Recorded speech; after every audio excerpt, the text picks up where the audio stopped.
answering all your juicy ballet questions right here, right now. Let's do it.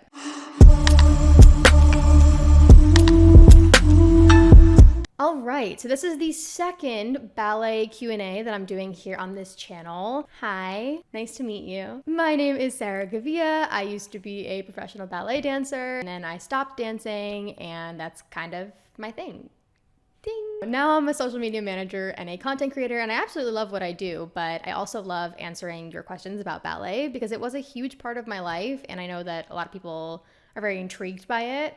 I don't blame you. It's a little weird, a little different, you know? If you haven't already, I would love if you would subscribe to the channel. I work real hard on creating some pretty funny, at least I think, funny videos for you, as well as some serious ones, kind of like this one. And I post them every single week. So, you know, I would appreciate if you would subscribe. All right, without any further ado, let's get on to some burning questions. So the first question is one that I get asked literally all the time, but it's also like the hardest question for me to actually answer. And the question is, why did you stop ballet?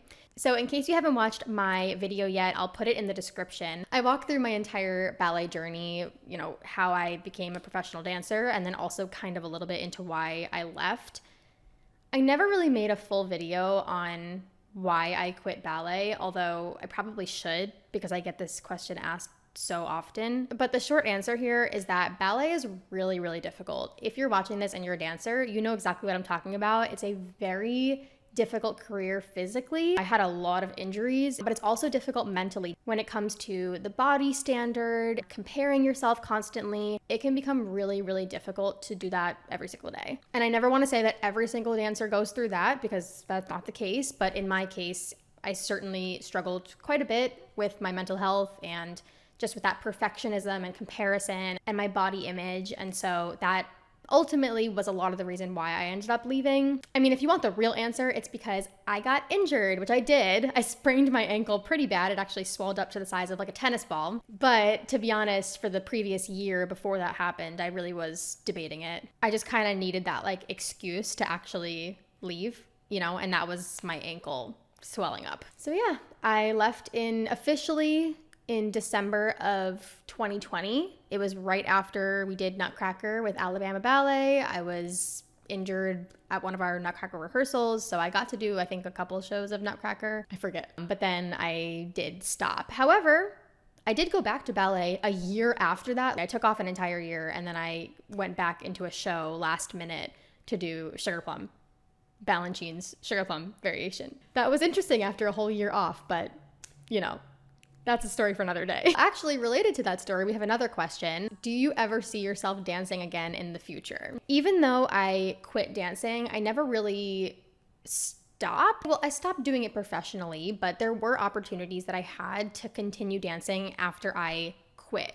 So all through 2021, even though I had been done, I did do that Nutcracker performance, like I said. I also did a really cool like outdoor contemporary dance performance. Although I don't do it every single day, I can't say, oh, I'll never dance again in my entire life, because I feel like that's just not true. Do I think I'm gonna do it as a career full time? Probably not. But if the opportunity did come for me to do something, I maybe would consider it. The thing is that I really, really, really love my career now. I love being a social media manager. I love my agency. I love my team. I never thought that I would find something that I absolutely love as much as I loved dancing. So the fact that I do have that now makes me so incredibly happy. I can't see myself going back to dancing as a full-time career, but you never really know. I can't say never, you know? Question number 3 is, do you still watch ballet? Do you still like watching ballet? Yeah, I would say yes. I really haven't had too many, that's kind of a lie. I was gonna say I haven't had too many opportunities to watch ballet, but I actually have. I currently run the marketing for one of my old ballet schools back in Long Island when I first started doing ballet, and I was, you know, a little kid. So I've been to a lot of their performances to like use for content for social media, as well as just to support them. And it's always been great. I've also been to a couple of like professional performances after I left ballet. I can't remember what performances off the top of my head, to be honest, but I've definitely gone to support like some friends who are in different companies and watch their shows. I do have to admit it's a little bit weird now watching ballet because of the fact that I left. It's like a little bit of like a sentimental moment, especially if it's a piece that I know or a piece that I performed. To me, somewhat breaks my heart, I'm gonna be honest.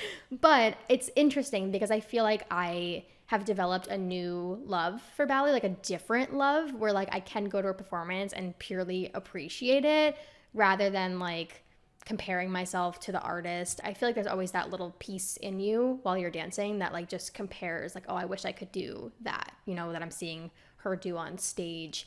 And it's great to not have that anymore. So do I like watching ballet now? Yeah, of course. I think it's beautiful. I think I'll always think it's beautiful. I love to support my friends who are still dancing because I have tons who are in awesome professional companies.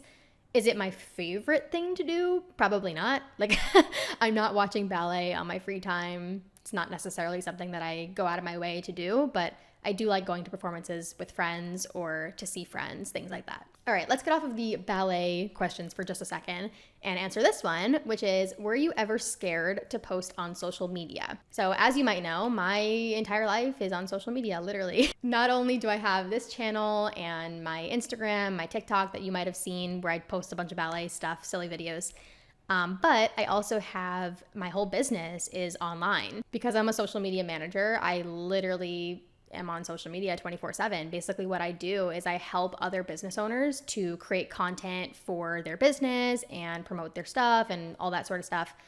So posting on social media right now for me is like second nature. However, there was certainly a time that that was not a thing. And I was very, very, very nervous and very insecure to post on social media. I can say that it probably was around 2020. That was when I first started my first ever business, where I was promoting hair care and skincare products through another company.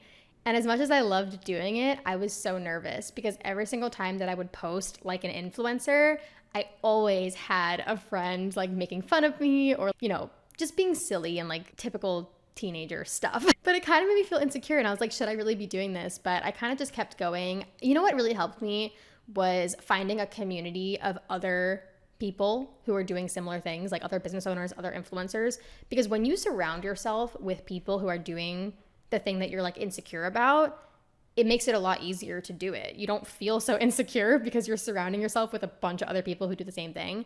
So doing that really, really did help.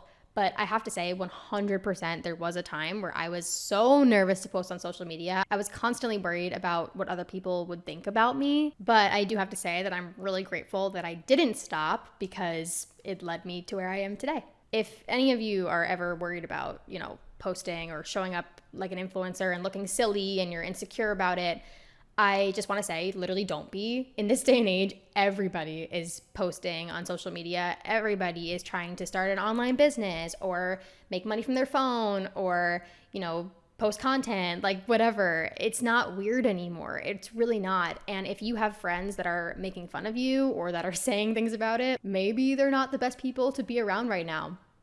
Just saying. Surround yourself with people who are supportive of your dream and supportive of what you're doing, and maybe even people who are also doing it. And I can guarantee that that whole experience is going to be so much easier for you. Next question is if I have a favorite leotard brand. When I was dancing, I wore honestly mostly Yumiko's. I loved Yumiko leotards because they last forever. They're more expensive than a lot of other brands, but they seriously lasted me my entire career. I mean, I rarely had a Yumiko that broke. Like, by break, I mean like, you know, the threading came out or whatever happens to leotards, but seriously, like I always loved Yumiko's. Another brand that I really like is that my friend Julia actually has a leotard brand and she gifted me some like active wear, which I absolutely love. It's like my favorite set ever for going to the gym like a dancer. And her leotards are beautiful. So I highly recommend. It's called Jewel Dancewear. Definitely check it out. I love when other dancers design dancewear and activewear because oh my gosh, her pieces are just so beautiful. You could tell that a dancer made this. You know what I'm saying? Like it's so obvious when someone who doesn't dance makes stuff for dancers. Like it's never right, you know? I really haven't thought too much about leotards in so long, so I can't really think of any other good brands off the top of my head. I know that like Lucky Leo was like a cool one. I don't even know if I ever bought from them. There was also one, what was it called? I think it's called Chameleon, something like that, where they have a bunch of cool like patterned leotards.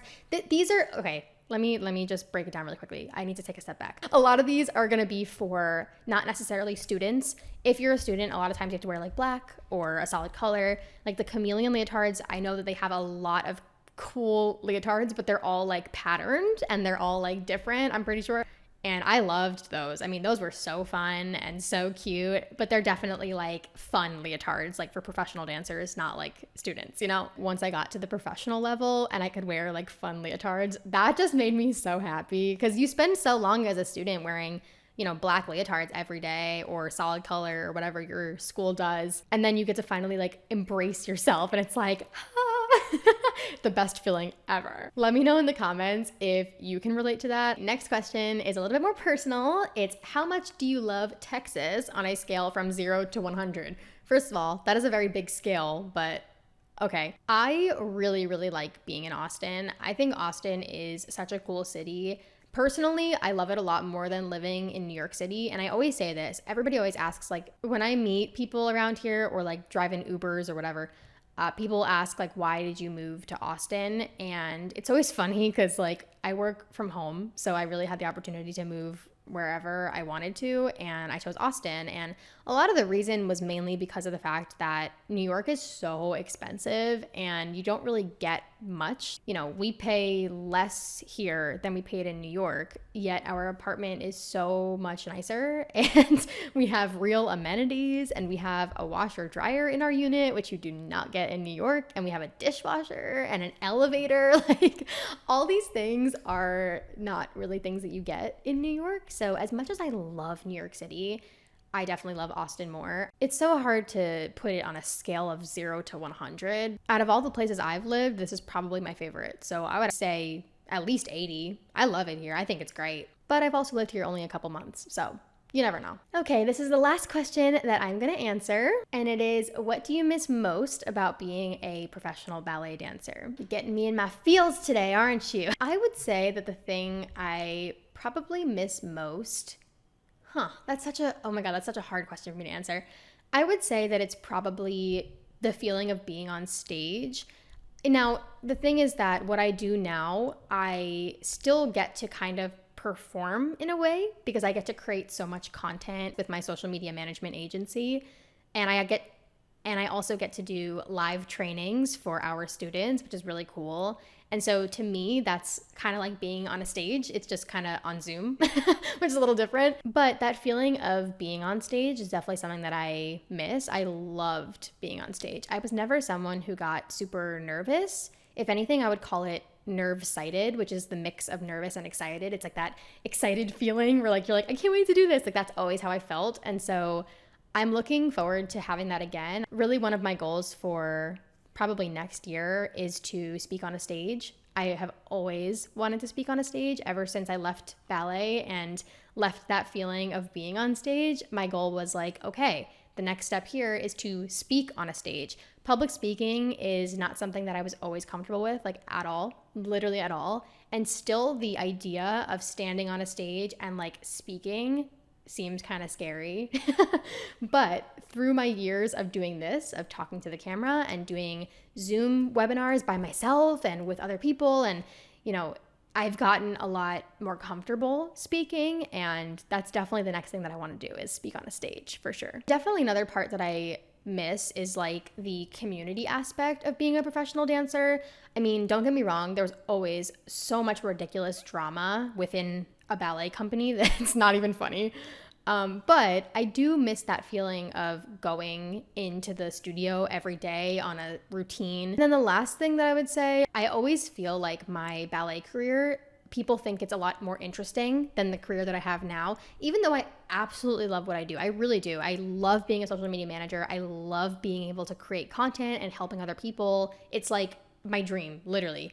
But at the same time, whenever I say that I'm a dancer or that I was a professional dancer or whatever, people always gravitate towards that. And then they ask like a million questions about my past. And it's always fun to answer, I guess, and like talk about it and, you know, bring up those memories again. But there's always this feeling of like, oh, people care much more about that because it's more interesting than what I do now. And so That's definitely something that I feel like, I guess I miss is like that feeling of, oh my God, everybody thinks my career is so cool. Now it's like, oh my God, everyone thinks my previous career is so cool. Even though I love what I do, it's so frustrating because I love my life. Anyways, I gotta get past that. Well, that is all the questions that I have for today. If you have any other questions, feel free to leave them in the comments.